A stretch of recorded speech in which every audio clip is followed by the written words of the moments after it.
out of your evening to be here today. My name is Jing Yeo. I'm with the City Planning. Go ahead. I'm with the City Planning Division. I am the planner assigned to the Village Trailer Park development project. And I'm here. I'm city staff, and the other city staff here tonight is Alan Seltzer with the City Attorney's Office. He just put his arm up. And just to let you know who else is here from the city's consultants, we have Del Richardson and Associates, and Desmond Marcello and Amster. And then from Legal Aid, Susan Millman, and the Eviction Defense Network, Leah Simon Weisberg. Just to give you a bit of an overview as to the purpose of this meeting and how it's going to go tonight, you have the agenda in your hand.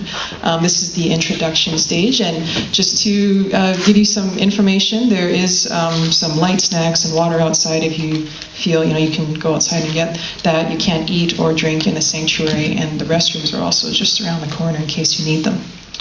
To give you some background as to where we are in the process and how we kind of got here is the owners of Village Trailer Park had filed a notice of closure to close the trailer park. There has been some disagreement as to their obligations under the law, so I'll try and do this as best I can. I'm not an attorney. I'm just basing this off of what was written in a staff report to the Planning Commission and Council. So out of that notice of closure, what the developer of the park or the owner of the park has agreed to do is to process a development agreement to sort of resolve some of the legal differences that the city and the park owner have regarding the closure of the park. One of the conditions of the closure is the preparation of a tenant impact report, and that tenant impact report is intended to take a look at the impacts on the displacement of residents as a result of the park closure. The City Council has to review that tenant impact report and review and approve it. And one of the things the Council has to do is to also take a look at mitigation measures that they can come up with to mitigate the impacts of the displacement of residents as a result of the closure of the park. One of the things that the development agreement process allows us to do is more flexibility with respect to some of the mitigation measures that we can ask of the developer. So that's really what we're here to talk about today is, what are those measures that the city can request a developer to do. And this is, really just this is the introduction part of the process, hence the name of this meeting, the introductory meeting, is to gather information from you. So that's why the city has retained Del Richardson and Associates and Desmond Marcello and Amster to assist us in that process, to gather information and to help us, realize what some of those options are. I can tell you that we've sort of had, 5 preliminary options on the table. One of them is potentially allowing people to move to Mountain View Mobile Home Park. Another one is to live in a building that has to replace the rent control units that are on the site. So it'll be a relocation off-site, and then the option to move back on-site into a new apartment building. A subsidy for purchase of new condominiums as part of the proposed development. The other one would be a cash out payment, and then I think the 5th option was relocation to a mobile home park elsewhere, within Southern California or wherever you wish to go. So those are sort of preliminary options that we've been looking at, but as I said, we are sort of in the fact-finding stage. So, in terms of the details of how that all works, we don't have those answers yet. That's why the interviews are necessary, and that's why Del Richardson Associates and Desmond Marcello and Amster are here to assist the city. So that sort of gives you, a brief overview and background of where we are and what we're here to talk about tonight.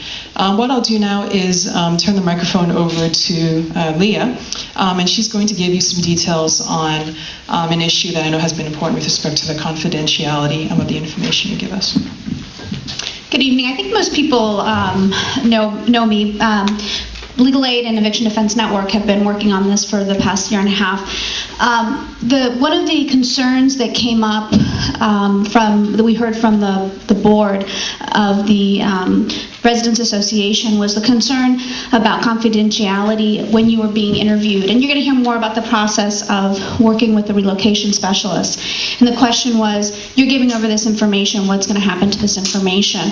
So what we have negotiated is basically a confidentiality agreement about the essentially the tenant impact report. So essentially, there's going to be all of these interviews, and people will be sharing information. There's going to be forms that are going to be filled out, and then there will be a report will be made. And again, Dell will be giving you more detail about the process. But essentially, we have agreed upon principles, so nothing is signed, and it's actually something that we will be having each individual resident will sign the agreement that they want to participate in this confidentiality, and that.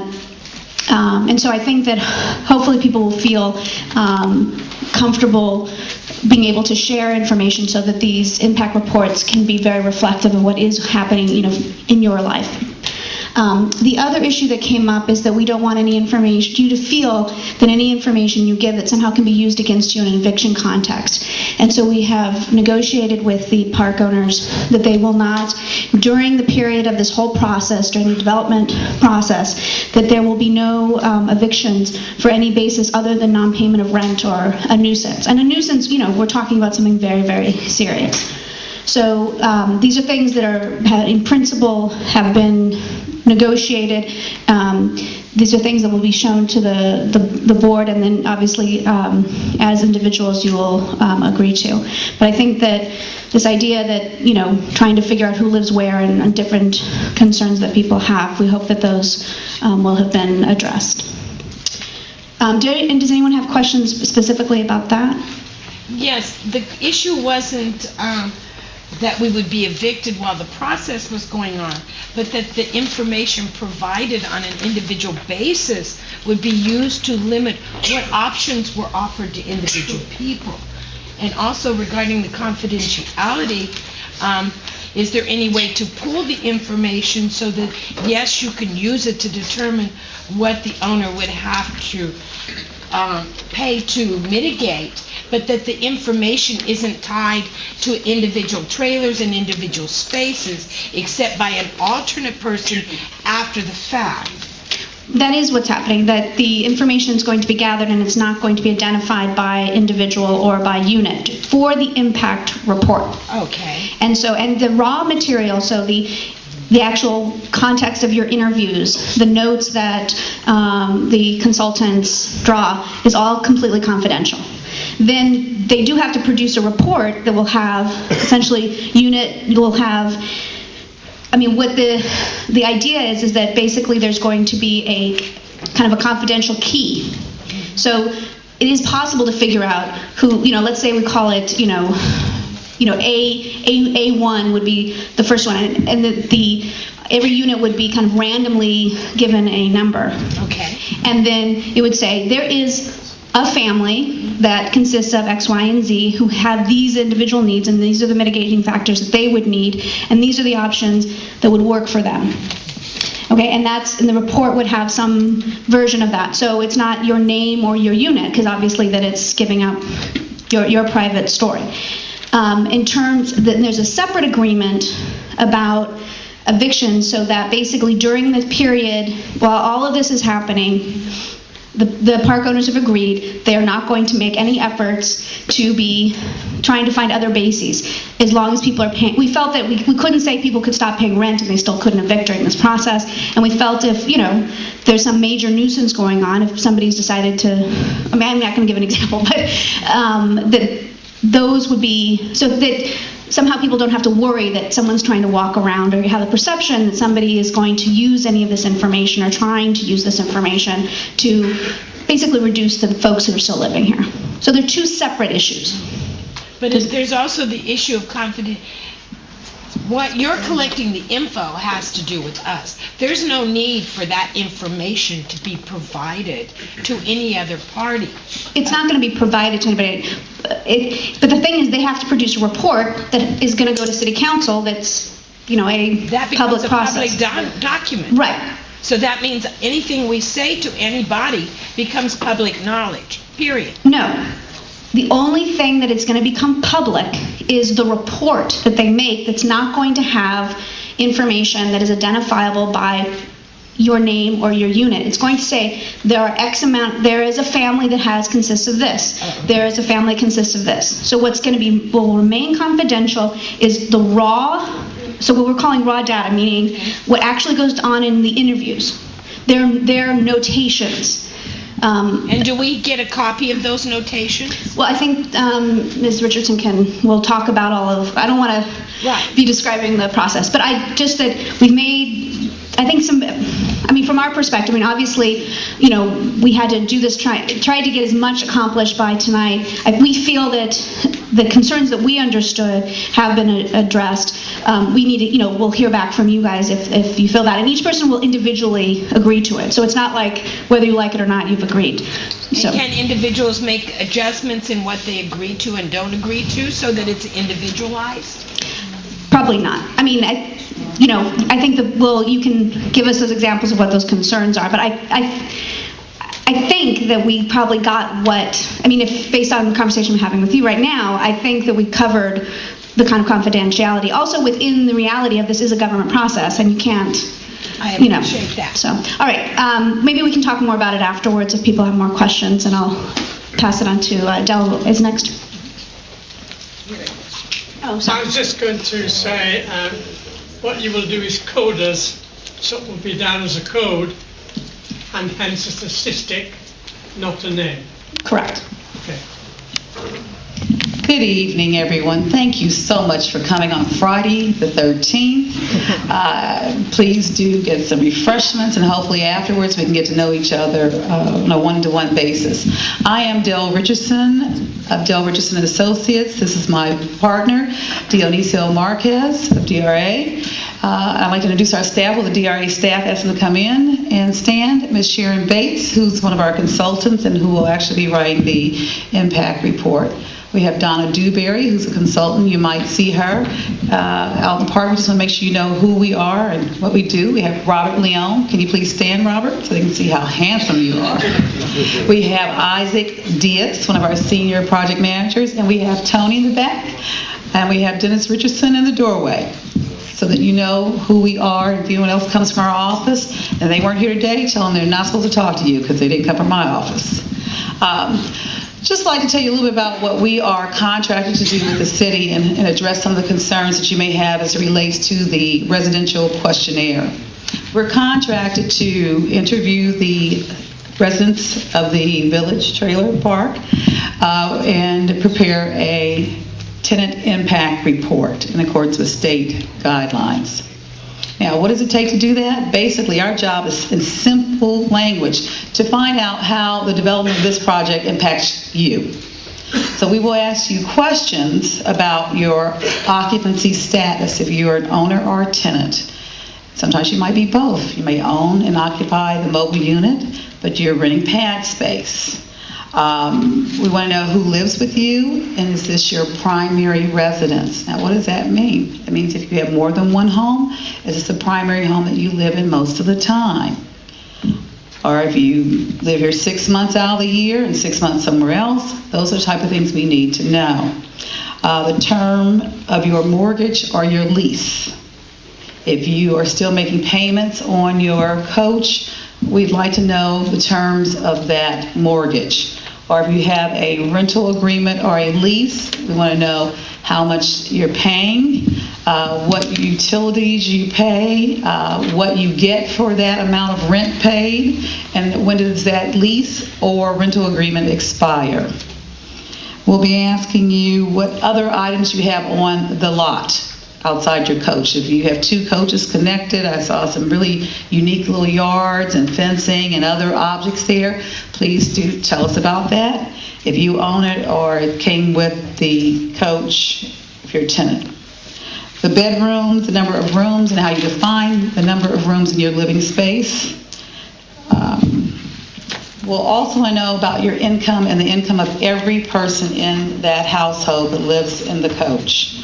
And that's important so that when we determine if you can afford to move to the areas that we found and other coaches available, if it makes sense. If you're on a fixed income and you're getting $600 a month, we find you a coach for $1,200, that doesn't really make sense, and that may be a problem if we can't prove that there's housing out there that you can afford to live in. So that's part of the reason why we ask about your income. Not because we're curious, but because we want to make sure we're finding suitable, decent, safe, and sanitary housing for you to occupy, and can prove that in our report. Basically, that's about all we're going to ask you. I think each of you have a copy of the residential questionnaire. This is the actual questionnaire that we will be using. We're not going to change it. That's why I wanted to bring it today, so that you have a copy of it. If you'd like to begin filling it out, feel free to do that. We'll bring a second one. If yours is perfect, we'll just go over the information, make sure we can read your writing, fill in some of the blanks. If not, we'll have another one we can personally interview. But at least it gives you time and knowledge to prepare for our interview, so that you're aware of the questions we're going to ask you, and you won't be intimidated by this process at all. It's our goal to be as transparent in this process, to make you feel as comfortable, and to assist you in advocating for yourself, although you have great people advocating for you. And I want to personally come out, Dio and I, and let you know that our staff, they're pretty friendly most of the time unless they're hungry. But if you have any problems, you can call either one of us. Pretty much available 24/7, 24 hours a day, 7 days a week, except Sundays when I go to church. Are there any questions about this process here before I tell you about our lovely sub-consultants? Yes, ma'am. Yes. Okay, you indicated you need to know about our income. Why isn't it sufficient for you to give us options and we say what we can afford? That's different than collecting information about our income. That's a very good question. The reason why we ask about your income, as I stated previously, is because we need to make sure we're providing you affordable housing. Now, what you might think you can afford and what the government thinks you can afford might be different. I don't know. Typically, we look at ranges, 30% of adjusted gross income is a factor we look at to determine if that housing is considered affordable to your particular household or not. So that's one of the reasons why we just don't say, here's a bunch of units, pick what you like. You might be the Neiman Marcus person and say, I like the one that's going to be 90% of my income, and I might be the Kmart girl and said, I want the one that's 22% of my income. So the government has pretty much figured out what they determine to be affordable housing. So that's why we ask your income. Affordable is a legal comment, meaning LA County median income level. It doesn't mean that you can afford it out of your pocket, which is a misconception. I clearly agree with you. But these are the guidelines we have by state law to work with. Now, let me tell you a little bit about our subcontractors. They are Desmond and Marcello, DMA. We have Rick Hodges and Mike Lacey, and your other colleague, Marcus. They have been in the business many, many, many years. They will come out and interview you. I'm going to let Rick do his presentation. But I think you'll find them very, very experienced, knowledgeable, and friendly, actually. And appraisers are usually like airheads to me. They just like a bunch of numbers. But we like this group because they understand the people that they serve. So, without further ado, Rich, you want to come explain what you're going to do? Sure. Thank you. Thank you, dear. Good evening. Again, I'm Rich Hodges, and I work with Mike Lacey and Marcus Pigram. So we're Rich, Mike, and Marcus. And I hope everyone has this thing I called an appraisal memo. If you don't, please grab one on the way out. It's just a simple explanation of what we need to do when we meet with you.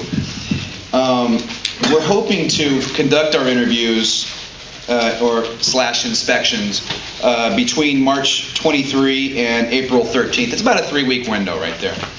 And essentially, the experience with us is quite simple. It's 10 to 15 minutes tops. We need to measure accurately the external perimeter of the structure, as well as any add-ons that your structure may have.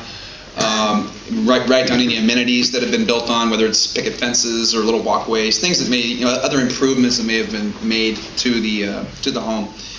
And And it's very helpful to us to document properly in the appraisal process. If you can, there's a little laundry list I put on here to give you a chance ahead of time, so you're not digging around for it, because I know these things get buried over time.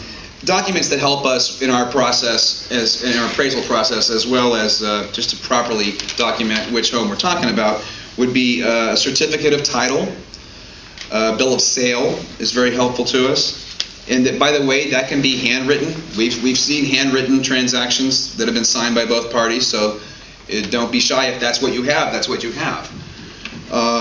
Information regarding, any information that would help us with the make, model, and serial number of your home. Any recent invoices that you might have to any improvements that you've done in the last 5-10 years. Your space rent amount and the date of purchase and the amount paid originally for the coach when you moved in or your home. And that's really all we need to gather from you. I don't need to know your income. I don't need to know who all lives there. That's part of Dell's process. Ours is more factual. This one would need an appraisal process. We've got Marcus as our point of contact for arranging appointments. And we do understand, because we've done this enough times, that there are people who are available during the weekdays, and there are people that need to meet us before they go to work or during the evenings. And we understand that, and that's fine. We have no problem making appointments with folks to do that. Again, it is very quick and brief, and if you happen to be home at lunch one day and you see one of us walking around doing our thing, give a shout. If you want to go ahead and knock it out, we'll come over and spend the 10 minutes and do it and measure it. And if you have your title and whatnot, we'll write those pieces of information down and take a quick, a handful of pictures and get out of your way. Yes, sir. You talked about receipts for the things that we've done. Mine's been over the last 7 years. Sure. I've been improving. I only suggest that if you happen to have it. It doesn't mean I don't account for it. I have it, but it means digging through years of... If it's cumbersome, it's not critical and it's not necessary. I don't want to imply that it is. It doesn't mean I'm not going to give consideration to the fact that there's fencing or not or whatever just because you don't have a receipt from Home Depot for the wood. Okay? That's not what I'm getting at. It just helps us in the appraisal process to document things. If someone comes back to me and says, Rich, why do you think it's worth X number of dollars more than the other one that seems to be the same unit?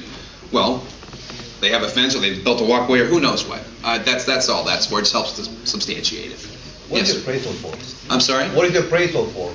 The appraisal is to establish a few different levels of value for all these homes. Yeah, but what do we need to do this for? Well, part of it is to give information to Del Richardson and the city in terms of what the levels of value are for these homes. Once they determine what would be the levels of value for either cash out or compensation issues, equivalent housing in a different park. It gives them the values so that they can get into negotiations as to what would be an equitable situation for each different homeowner. But isn't it more important that if it's in Santa Monica, an appraisal of a trailer in Indio or Blythe would not be the same appraisal as a trailer in Laguna, Santa Monica, or Pacific Palisades? Yes. So we do consider exactly what you're talking about. I don't know yet because I haven't gotten into my work.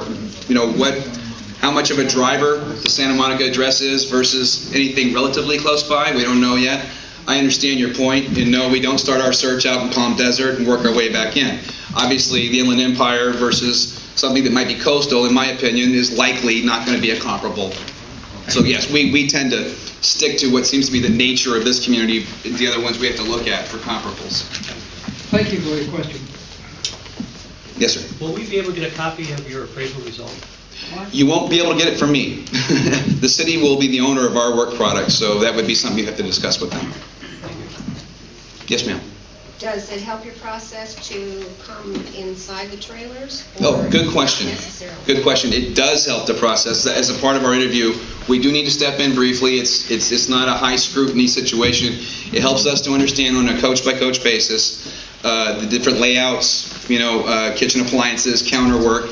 We do want to see, the flooring, and basically, I also want to I'm glad you brought that up because I wanted to make sure I mentioned this. I hope this does not trigger for anyone to go crazy cleaning up the house, okay?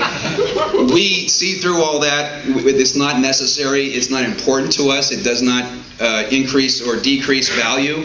We're fundamentally looking at the material makeup of the home and its structural integrity, and that's it. Okay, I don't want everybody to kill themselves and say, I don't want to make an appointment yet, Rich, because I got to get the whole place cleaned up. It's not necessary at all. Yes, sir. Hi.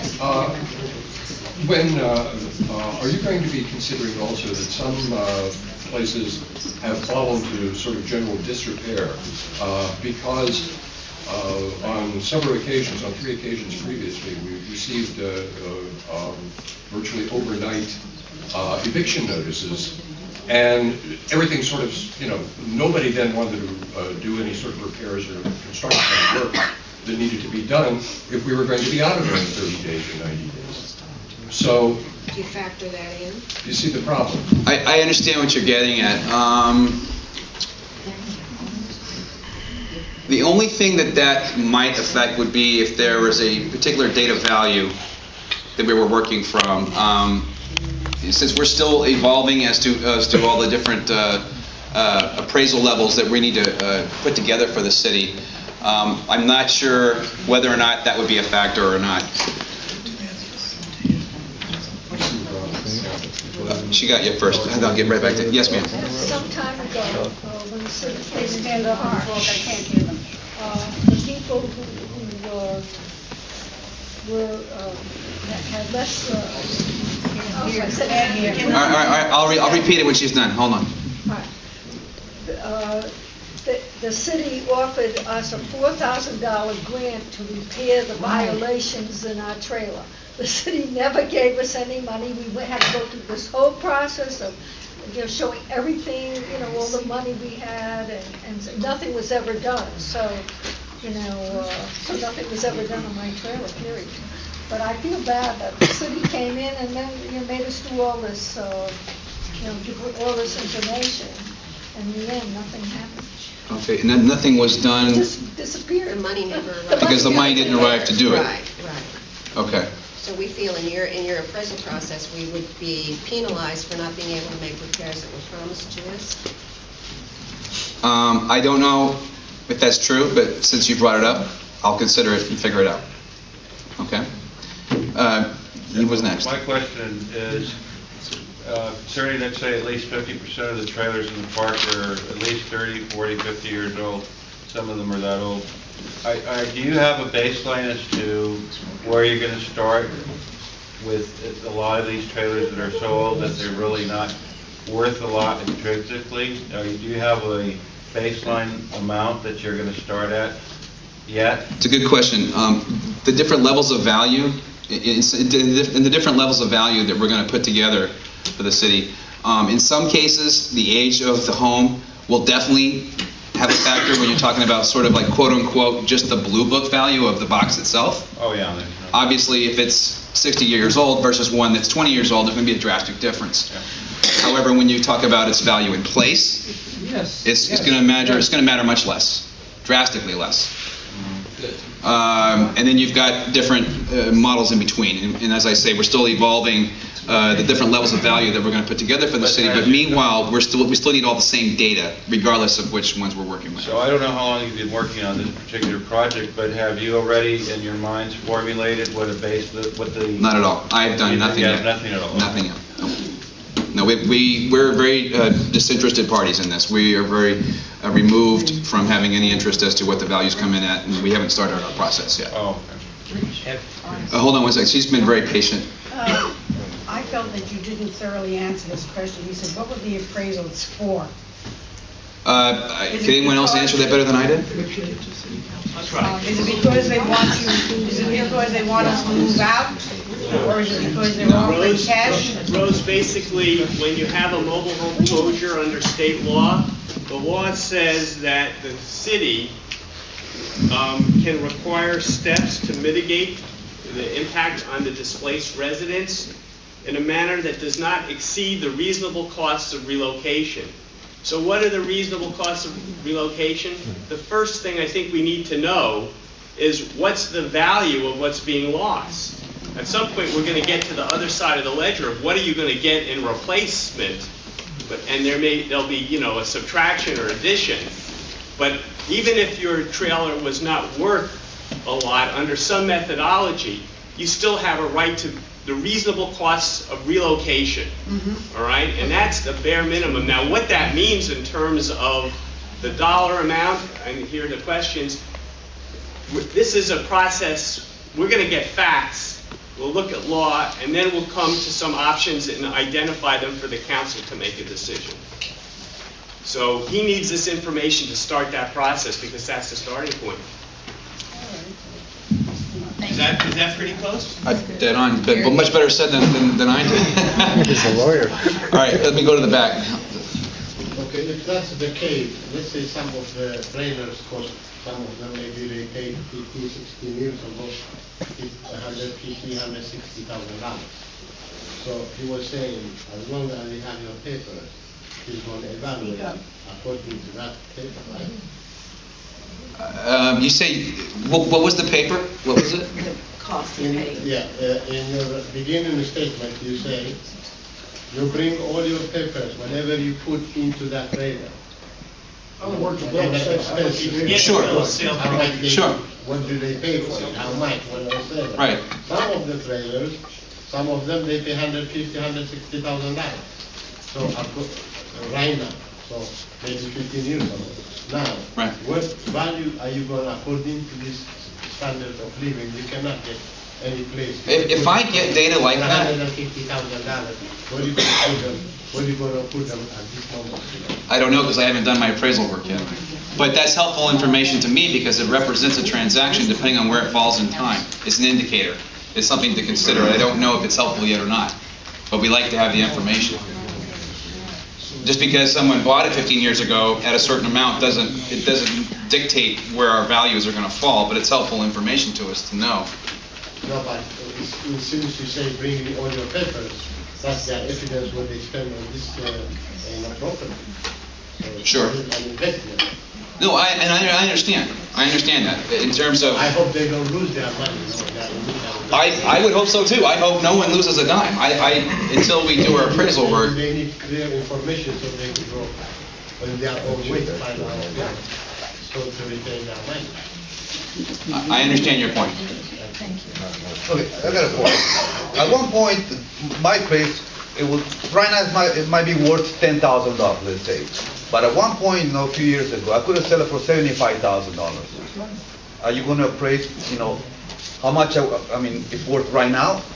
That's my understanding is that we're working with, that may change if we learn anything regarding law, but for right now, we're looking at the current time. Before I could have put it on the market for $75,000, $80,000, people would have bought it, right there. You're going to take that under consideration because all I can consider, pay some money to live in Santa Monica. All I've been tasked to do right now is to appraise them at several different value levels currently. Currently. The compensation. We want to be clear, though, that the compensation that you actually receive for your home is not up to us. We're providing several different options. The final compensation that you receive is going to be up to City Council, as far as I understand it. It's a process. And it's a process. Let me kind of explain what we're doing, because I think until we have our next meeting, we're not going to be able to give you all the answers or the answers you might desire to have tonight. This is a process. It's like one of those word questions when you're doing math. We ask you if the car went 3 miles east and then reversed and went 1 mile south, how many miles did the car travel? It's that kind of thing. So we have to go through this process of evaluating the cost of your coach and the different methodologies that they will employ to do that. We have to talk to you and find out what your individual needs are. Maybe some of you have some disabilities and you need certain accessories so that you can live in your home properly. We need to get all of that information. Otherwise, we try and make round people fit into square pegs and square pegs into round holes, and it won't be individualized and it won't reflect your needs properly. So we must go through this process. Yes, sir. What if we have appraisals? Any information you have, please provide it. Love to see it. Love it. We want as much information as we can get, and then we're going to bring it all back and sort it out. As a result of the last city inspection, nearly every coach has multiple violations on it.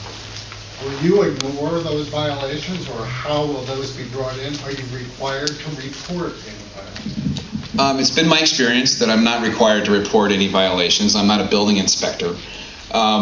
It's also been my experience in doing other parks that, and this gets to the law, but my experience with it is that because those violations, they may have been there 15, 20 years, have been allowed to exist in that manner, and the building may have transacted once or twice with those violations in place. It's my experience as an appraiser, it does not seem to drive value one way or another. Transactions of homes still take place with various violations, and what we have seen in our appraisal work is that it does not seem to drive value one way or another.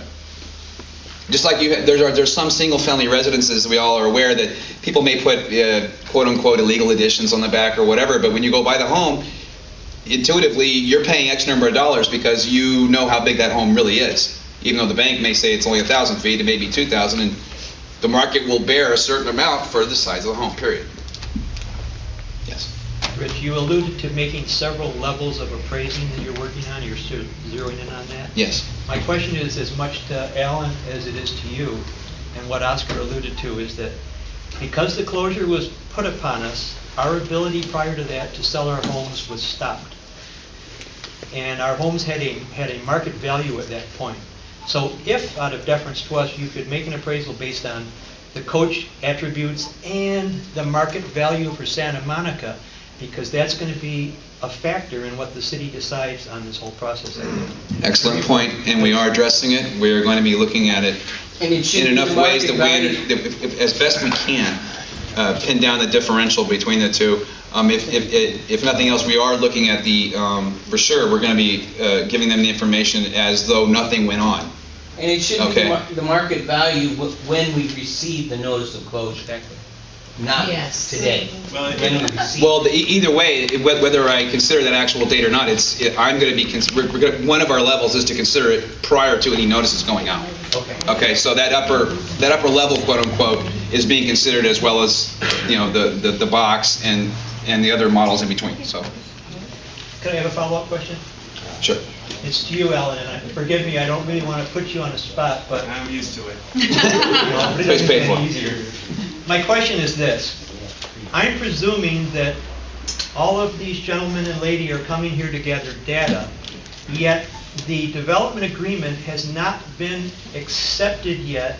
It isn't a done deal that the city is really going to let the zoning be forced into a redevelopment situation? In other words, has the city decided to do this development or not at this point? No, what the city has done is, and many of you were at the hearing, there was a hearing where they approved the concept, the float, what they call a float up. Right, the consideration of it. And they said that the city can go forward and consider a development agreement application.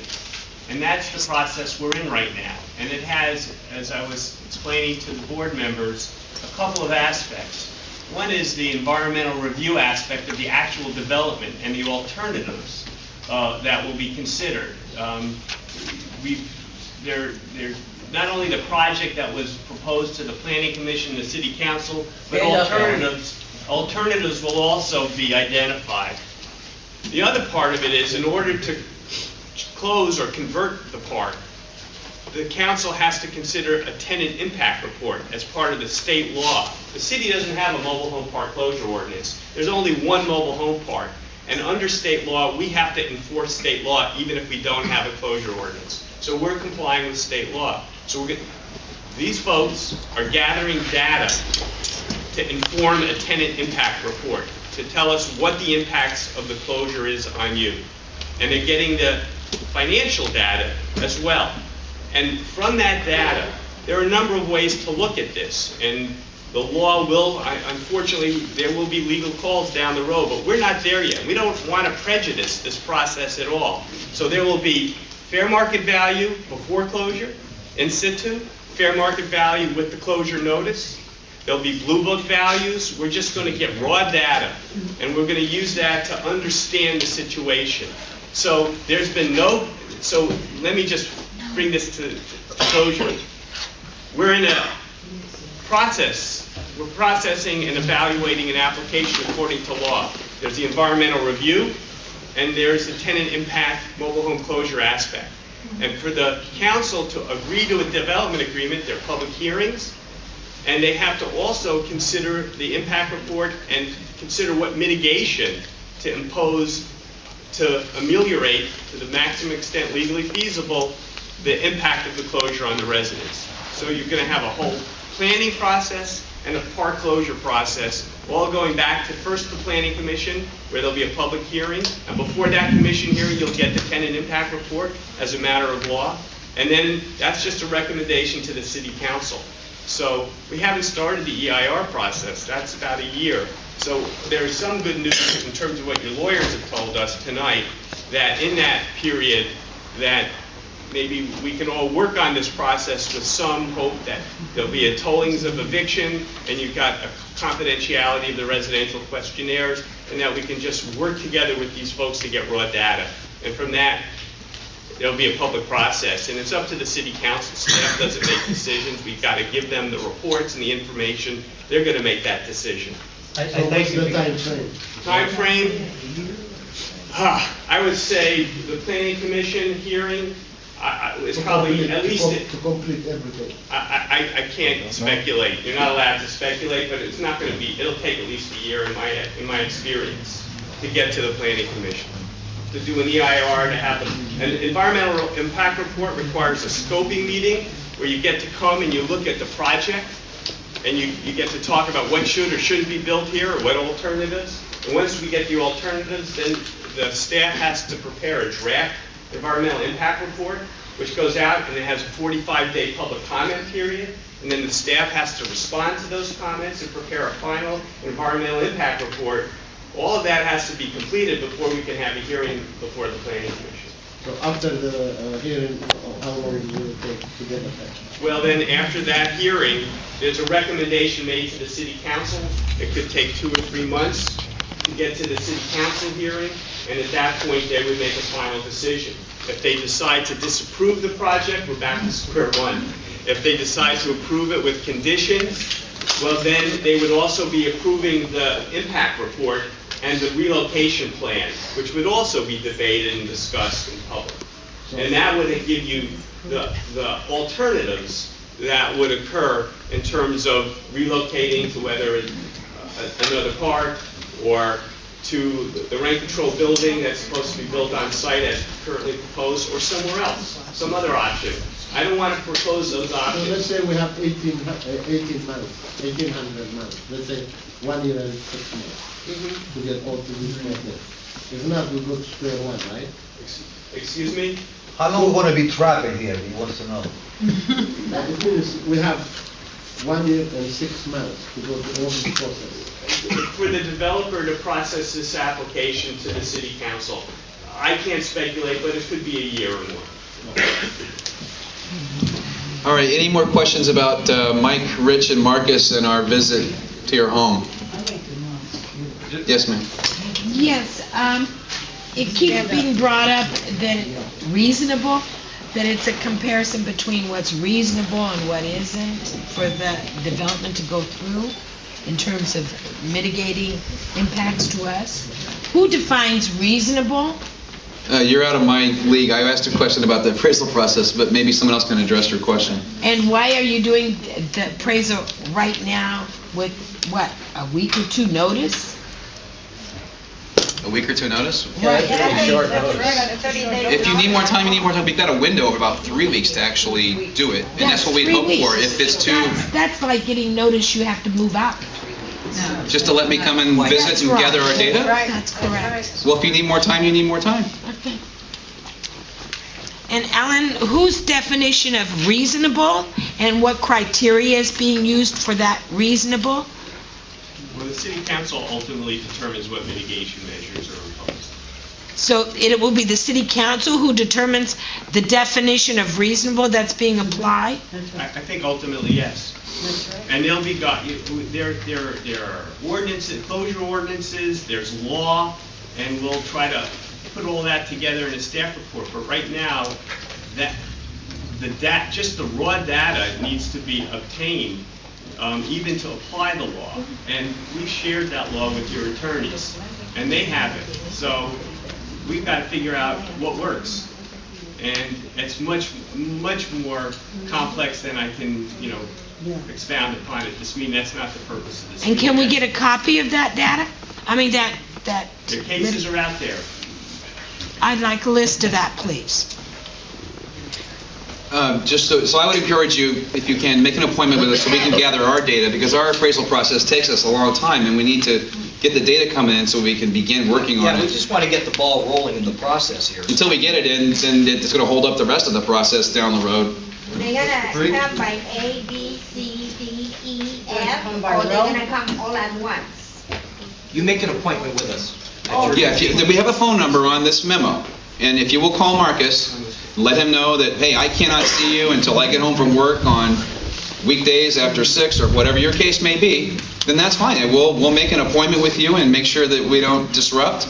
And again, if you catch us on the fly and you want to say, hey, let's go ahead and get this done, Rich, come on over, and we'll run in and take care of business for 10 minutes. And whatever. 10 to 15 minutes. I'm telling you, I walk in, we measure, we take some photos, we look at your title and write down the raw data we need off of that, and we're out of your hair. Maybe 10, 15 questions, and that's the end of it. If that many. I mean, it's pretty simplistic. And to reiterate, if we give you documents of our view about market, you would incorporate that in your report too? I'll consider it. It'll be in my file. All right. Yeah. Thank you. Yes, sir. That's the number. That phone number right there. That's right. Yeah, if you just call Marcus, if he doesn't answer, leave him a message, and he'll get back to her, or he'll show up, and he'll leave a time. And if he can't, he'll call you back. Yes, ma'am. I came to the park many years ago, and I paid much less than, say, somebody who came here 5 years ago. Right. So, but at the same time, you put us out on the street, we still have to pay rent, what the market is charging. So, I guess my question, if you consider my place worth practically nothing, are you going to take all the trailers and make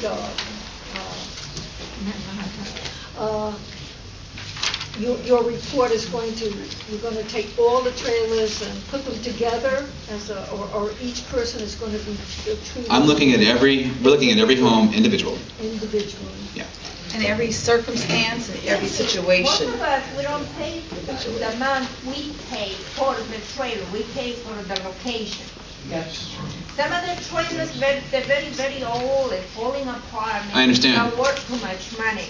But the location for like. Oh, I understand, and that's why I say a lot of older homes transact for higher values than someone might think because of that location. We understand that. That's part of our process. That's the level of value, as the attorney said, in situ, in place. That's the in place value, and that attributes to a lot of that value. Yeah, and the owner did a lot of tours before. We was gonna put the new mobile home. Yes. Right, and they wouldn't allow it. And he said no, so we stuck with all. We weren't allowed to sell. Upgrade. We weren't allowed to upgrade or sell. Yeah, nothing. Okay, well, I understand your comments. It doesn't necessarily affect how I determine value today, but I hear you. I understand. Go ahead. Judging on the market and the number of people with foreclosures, it would seem to me that a home that's paid for, that's habitable, that you could keep in repair for years to come, is worth its weight in gold. Yes. It may be, dear. I haven't done my work yet, so we don't know. All this other is debatable. My home is what I say it's worth if I sell it to somebody. Ma'am, understand that we are not the ones that are going to be coming up with whatever consideration you are. I understand that. Okay, it's not up to us. I understand that. Okay. But we need to establish the different levels of value so that then the city council can make a determination. Okay, let me just say this. We're in step 1 of 1 million steps. Step 1, baby steps. We're just beginning to walk in this process. So please understand that we respect this your home. And there's really no value you can put on your home. I don't know what it's worth to you. But this is somewhat of a scientific process, and what we do, we get to that part about what it means to you, what do you need to move, and what does it take. So he's one half of the process, I'm a little part of the process, and then there are other factors. We're only in the fact-finding mission, gathering data. Give us all your data. Tell us everything you want us to know so that we can consider it as we begin to prepare a plan, so that our plan, our report, addresses how you feel about this process. So anything you have that you want him to have, or you want DRA to have, as it relates to value, or how you feel about the relocation, potential prospective relocation, let us know that. We are open to that. We will sit and talk to you for as long as it takes. We will meet with you as many times as it takes to understand your concerns. Yes, ma'am. As part of your contract, what is the deadline that you owe the city to submit the tenant impact report? When are they expecting it? When do you have to have it there? I don't think I have a deadline. I really don't want to have one because you're people. I don't know what it's going to take. That's why I tell people, look, first thing is I can't write a report about people I've not seen. I can't write a report about your life or what your needs are until I meet you and I sit down and I talk to you. Maybe you can articulate that and I can understand it, get it in one meeting. Maybe you can articulate and I can't get it. I need to come back and readdress some issues. You have a schedule with all of your other projects. Well, you know what? Actually, we hope to have it done within, a month or 2. And if it takes 3 or 4, it'll take that long. But we won't know anything until we sit down and talk to you and meet with you in your homes and address your issues. I don't know. It's not like the city of Santa Monica has an ordinance for us to follow that says when you close the park, you're going to have to do A, B, and C, and DRA, you're going to have to get A, B, C, D, E, F, G information and put in this format and give it to us. The good thing here is that we get to kind of look at what your needs are and suggest some real policy issues that will help you in this situation. And that's the good news about this job. So I can't say it's going to take us 6 weeks or 6 months. I'm sure they hope it won't take that long. But until I meet you and know, I can't tell them. Yes, sir. Once you're done with your interview and you're done with the appraisal, are we as tenants then able to go on and with our other obligations, you won't need us any further for any of your tenant impact report procedures, is that correct? You won't need anything further from us. I mean, once we've gotten your information, we're working away for the next month or so, trying to figure out what we believe values are. Pretty much the same. And we may need to call you or something. And once we get our data, we may have another meeting to kind of share some of that data with you. And just to make sure we understand it, I'm not sure. Again, I don't want to make a form program out of a can for you. I want this to be tailored to each individual need and then the project overall. And in order to do that, I need to meet you individually and then collectively look at the data. I'm not sure who had their hand up first. Pick a number, any number. You, sir. Will it just be an exterior appraisal, or will there be an internal appraisal as well? As some of us have done improvements on the inside of our homes, do we factor that in as well? As I said earlier, absolutely. We want to come in. We want to see the insides of each individual place because I know that changes get made over time, and that helps us to assess the home. Absolutely. We would appreciate being able to come in. And my follow-up, just one more question, and I'll let you go, Oscar. Yes. But what about the emotional factor on a lot of this is taking its toll and strain on many of the inhabitants and residents? It's changed our quality of life. So is that also factored in, or is it strictly a numbers game? Well, I can't factor in emotions into the value of an object, but I understand it. We work in this business enough. We understand people are in sensitive time, and we're sensitive to that. So we'll be as least invasive as we can be, and conduct our interviews efficiently and get out of your hair. Now, the appraisal is for the city of Santa Monica or for the new owners? It's for the city of Santa Monica. So the new owner is not going to see any of this? To my knowledge, this is only imparted to the city. Where it goes from there. Okay. Well, I gotta go, but thank you for your time. You're welcome. We look forward to Very hearing from cautious, you. kind of sad before you because. leave, I have one thing. Let me say before you leave. Please, we have Donna Dewberry here. Anyone wants to sign up for our interview for the residential questionnaire, she can make appointments, or you can call our office and outside. So Donna's going to go outside. You can make an appointment with her. And we have other people outside too. Okay? Now, sir. Yes, sir. Marcus will be outside as well. So you need one for the appraisal and one for the residential questionnaire. So if you know your schedule, please feel free to do it today, or I can give you her phone number and you can ask for Donna Dewberry. She will be scheduling our appointments. Dio, what's Donna's extension? Press 0. Ask for the operator. That's Donna Dewberry, and our telephone number at DRA is 310-645-3729, and press 0 for an operator. That's our telephone number to DRA. Again, yes, ma'am. 310-645-3729, and press 0 for an operator. What's the gal's name? Donna. Just ask for Donna. She's the only Donna in our office. And what is the facility that number is? DRA. Which is for? The residential questionnaire. That's the part where you tell us about how you feel. And there's business cards outside, and we'll take the time. And Dionisio will... The 3-page document. 3-page document, the 3-page residential questionnaire. That's so we can make an appointment. If you want to begin filling that out before we come, you can. We'll go over it with you. But that's the time we're going to talk about your expectations. Oh, 2 pages. 2. Backside. There's a backside. Is it? Yes, there's a backside. Not on mine. No. Just the residential questionnaire you have is 2 pages. 2-page residential questionnaire. Where did that come from? Excuse me? This is not on what I have. That's the number 4. There's 2 interviews that you need. You need 2 interviews. One from DMA. That's Rich's group. The one that says appraisal memo, that's appraisal memo.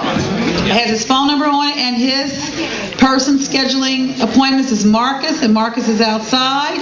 And the other people belong to us, DRA, and we will schedule interviews for your residential questionnaire. Yes, sir, in the back. You mentioned that, I don't think your questionnaire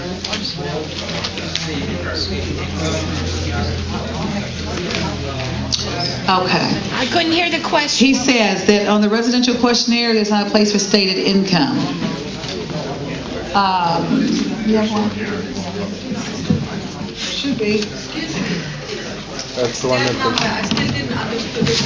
The inside page, that's why Dio said it's 3 pages. The first page is double-sided. Yes. Double-sided. Some of them, unfortunately. And you may have missed that. That's okay. We'll get it for you. Okay? Just know that we will need your stated income. Okay, thank you guys so much for coming on Friday. We'll be available for another half hour. If you want to ask us some questions individually, you know who we are. Feel free to come up and ask. Jing, is there something you want to do to close out the meeting? Thank you again. Here's Jing. Appreciate your time. Thank you. All right, thank you very much for coming tonight. And again, it's the first step in the process. If you had any questions about the proposed development, there will be many, many public hearings and community meetings with respect to the project, so you will have the opportunity to comment on that. But we wanted just to talk about the resident interview process tonight. So again, thank you very much for being here, and we'll be available for questions individually. Thank you.